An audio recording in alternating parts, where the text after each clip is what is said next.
I honestly don't know what's more dangerous for their health, the zombies or the tire fire fumes.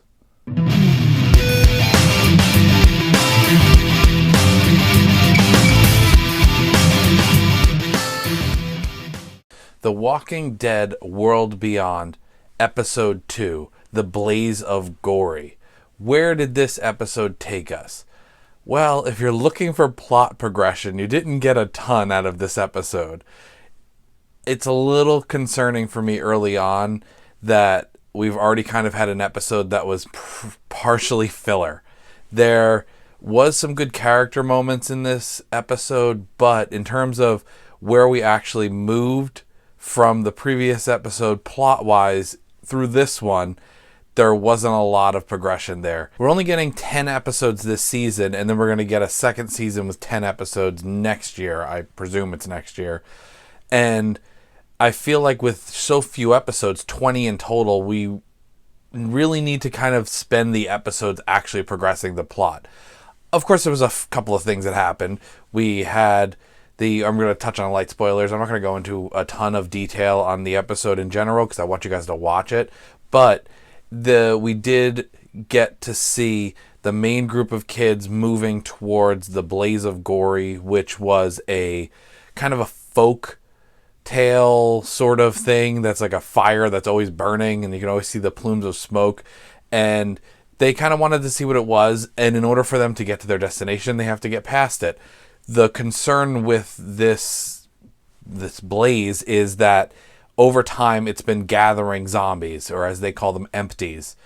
And because of the constantly burning fire, the noise, and the smoke, they're gathering in this area. So it's going to be something that's going to be difficult for them to move through.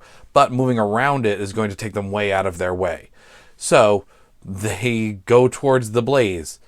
And that's really the progression in terms of plot that we get out of this episode. Not everything is about plot, though. What about the characters? It seems like they're taking this kind of character at a time formula where in the first episode we learned about Iris and Hope. There are two primary characters, so we kind of got flashbacks from them. And in this episode, what are we getting? We got Felix's backstory. And we got to see his relationship with his father and his mother. There was some homophobia there because his father finds out that Felix is gay, and I guess this is kind of getting into spoilers now. So if you haven't watched the episode, go watch the episode and come back and see this. But in terms, like I said, in terms of plot relevant stuff, not a ton happens here. So spoilers don't really matter so much with this episode because it's really the moments that you get between the characters that are really the thing that matters, and you kind of have to watch those. But his father finds out that he's gay, and despite him always trying to help his father out and help his family out, he is kicked out of the house, and that's when the apocalypse happens. When he tries to return to his house, they just shut off all the lights, and he's trying to help them get to safety, but they don't want anything to do with him because of that. That's the thing. They'd rather stay in their house and face the zombies alone than let their son back inside. So we get to see flashbacks of Felix's teenage years.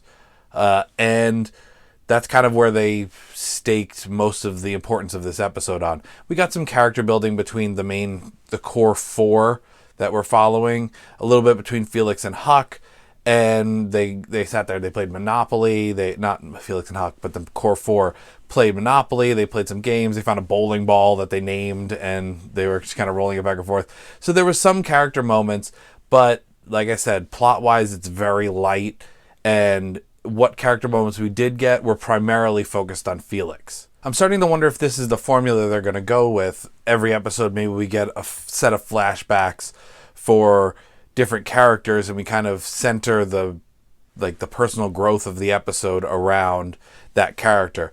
In this episode, we got some flashbacks about Felix, and then he returns to his childhood home to essentially kill his parents. But they don't show him going through with it, and that's kind of the main heart of the episode. The character I'm probably the most interested in learning about is Huck. She's an interesting character.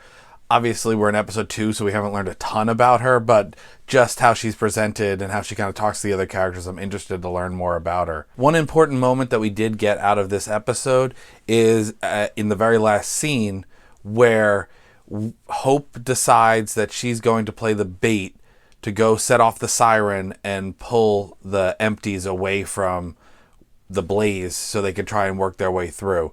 Elton had tossed out this plan earlier, and they had decided they didn't want to go with it because they didn't want to leave anybody behind. But while everybody's sleeping, Hope kind of makes that decision for everybody, and she goes off to try and do that. And it seems like that's going to be the centerpiece of the next episode, trying to get through the blaze, setting off the siren, Hope being by herself.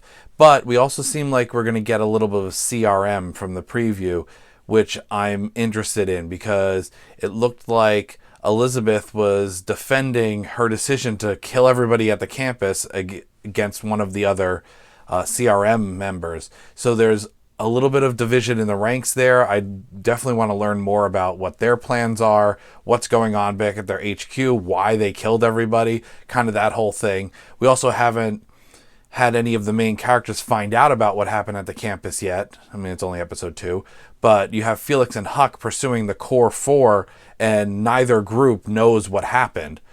Technically right now, Felix and Huck are kind of going out there on behalf of the community and everything, but the community that they left isn't there anymore. And they're, I'm sure, not going to be happy when they find out what the CRM did to their home. One last thing I'm going to touch on is on this series in general. Going forward, I'm interested to see how this group of kids interacts with the world.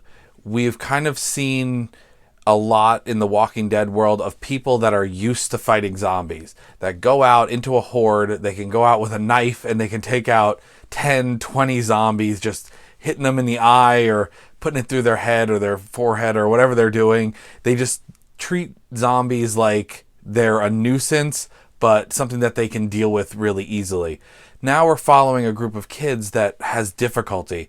They don't have that killer instinct. They haven't been out in this world having to survive because the world now is a little bit more sheltered. They're at a point where they're studying the empties, where they're tracking their migration patterns. They're like looking at it from a scientific aspect, at least from their community is. And that's far different from what we're used to seeing in the Walking Dead universe, where it's like kill or be killed. You have wars going on. You have the Whisperer War going on with Walking Dead. You have, in Fear the Walking Dead, you have Virginia and all that. You have all of this constant conflict. And this is something that these kids haven't had to deal with recently.